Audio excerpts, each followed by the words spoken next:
Alright, what's going on everyone? It is Greg, Matt here from Project Unbroken. So today we're going to be talking about Suboxone withdrawal. And this is an interesting topic because, we both have experience with Suboxone. Matt has more experience. He used it to get off heroin. He was on heroin for 4 years. He got on Suboxone with a plan in place. And he was able to get off the Suboxone with pretty much no withdrawal after a year and a half of being on it and coming down with a slow taper.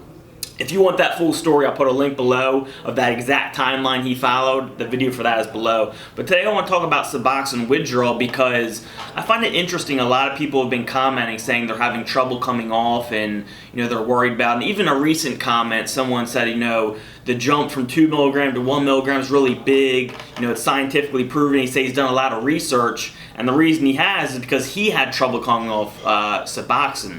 So I find it really interesting because you had no withdrawals coming off Suboxone pretty much. I mean, you said you experienced a little bit of anxiety, which is expected, but nothing major. No. So I think this goes a lot to how you are putting your recovery in perspective, how you're putting your maintenance program in perspective in your mind. And a lot of times, we know that there's a lot of anxiety around, getting off of heroin, getting onto Suboxone or maybe methadone, and then eventually just getting off of everything. And I think a lot of times we can build up the anxiety or the fear in our minds of getting to that point where we don't have anything to rely on, no crutch, no nothing. So just kind of based off this person's comment, and first of all, he had a lot of good points. He was talking about brain scans showing what the opiate receptors in our brains show from a drop from 2 milligrams to 1 milligram of Suboxone, which I think all that makes a lot of sense. And just a side note, I did, and I don't know if I misspoke in my video about Suboxone, but I did get below 1 milligram of Suboxone. So it did, went from 2 to 1, which I didn't personally think was a big jump. And then I even went to less than 1 milligram on my tapering off method. But that being said, I think there's a danger in looking at maybe scientific studies that say like, hey, this is a pretty dramatic decrease, or this is going to be a serious drop off, and you're going to notice receptors, whatever the case may be. That's just pouring fuel on that fire where you're like, fuck, this is a big deal. Mm-hmm. And I never had that knowledge of the brain scans that this guy mentioned. But for me, I was like, 2 milligrams to 1 milligram doesn't sound bad. And you even said your counselor and the psychiatrist or psychologist, whatever one it is, told you that you should be good. Like, you're going to be good. And I think that had a lot to do with it. Positive reinforcement. Right. And this person who, commented about the scientific stuff, which is awesome, he mentioned he did a lot of research. Maybe that's part of the problem is, he's thinking about this too much and everyone's telling him how bad it's going to be. It's like when I came off methadone, everyone was like, methadone's impossible to get off. So I'm like, fuck, shit. Like, I'm down to 1 milligram, I'm freaking out. Guess what? It wasn't that bad, So, I think a lot of it has to do with how your mindset is. How you're framing it. And think of it this way. Look, you got scientists telling you that great. That science stuff is awesome. But we're telling you from experience. Like, we went through it. We're telling you how we thought. And we're telling you, trust me, it wasn't that bad. Even methadone was not that bad. It didn't really withdraw that much. And you said you didn't withdraw at all pretty much. Yeah, not at all. And a good way that I heard somebody describe what's going on with this psychologically is, Greg and I both have children. My daughter's almost 4. If she falls over and scrapes her knee and I'm like, you're good, like, don't worry about it. It's not that bad. Not a problem. Like, get back up, go play. She gets up and she goes back to playing. If she falls over and scrapes her knee and I'm like, holy shit, we're going to have to cut your leg off. Like, that's a serious cut. It might get infected. You're probably going to be dealing with it for the rest of your life. In her head, it's like, fuck, this is a really big deal. I think there's a lot of that going on in the recovery community in general. There's a lot of talk that's why I left rehab early, is because they were like, you're going to be a drug addict forever. Because I fucked up for a little bit and caught myself in a bad situation, in my head I was like, I'm not going to be a drug addict forever. I'm fucking done with this. I'll fix myself, whatever. And I left rehab and I never participated in any of the traditional recovery institutions, whatever. I did my own thing. But I told myself, I'm like, you're good. you can you're going to be fine. You're going to get through this. You're going to go back to your old self. You're not going to rely on this. You're not going to think about it every day. If you're looking at, what people are saying, what scientists are showing with studies, and they're making it look like this is a really big deal, and 98% of people never get off of methadone and blah, blah. Yeah, you're going to think it's more difficult because that's what you're hearing. That's how you're going to frame it in your mind. Shut all that shit out. Like, you have to have a way more positive approach to your recovery.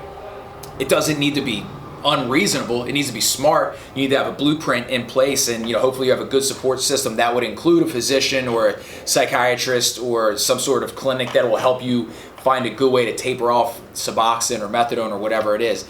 But don't let anybody tell you that it's super difficult and it's going to be painful and dramatic, because it's not. A lot of it is just the way that you're looking at it and thinking about it, and it's a self-fulfilling prophecy. If you think it's going to be hard, it's going to be hard. If you think I can get through this and I'm going to be okay, you're going to be okay. Yeah, another big thing that I think Matt and I both had was something that actually I know traditional recovery centers, a lot of them recommend against. It's replacement. Yeah. We had exercise, and that was my new addiction. My new thing as I was coming off methadone was going to the gym, getting in shape, and building my confidence. Like, I was addicted to it. That was my replacement. Yeah. Before I, look forward to the heroin, even look forward to the methadone in a way.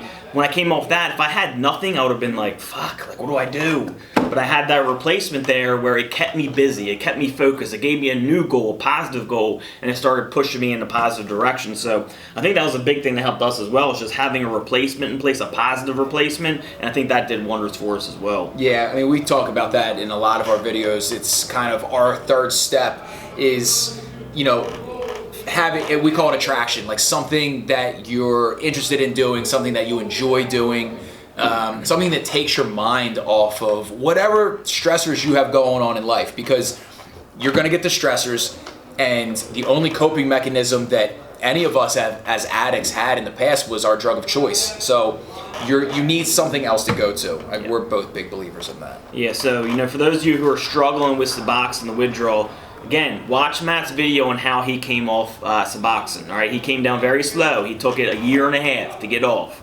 And when you get down to those lower doses, you have to start getting, or even before probably, when they start Suboxone, they can get it in place. But make sure, definitely, as you're coming off, you have a replacement in place, a positive reinforcement that you can go to that can kind of keep you busy and keep you kind of moving towards a positive goal. Yeah, not to mention, I mean, we talk a lot about when we started getting towards the end of our maintenance programs, we started kicking in, a little bit better nutrition, started exercising more just to create those, build up serotonin, dopamine, endorphins, all those feel-good hormones in our bodies. We probably should have started that a lot earlier. Probably. I think it would have helped a lot. But yeah, all that stuff will make a huge difference in you making that shift. Even, I don't think it's a big deal at all necessarily if you taper off correctly.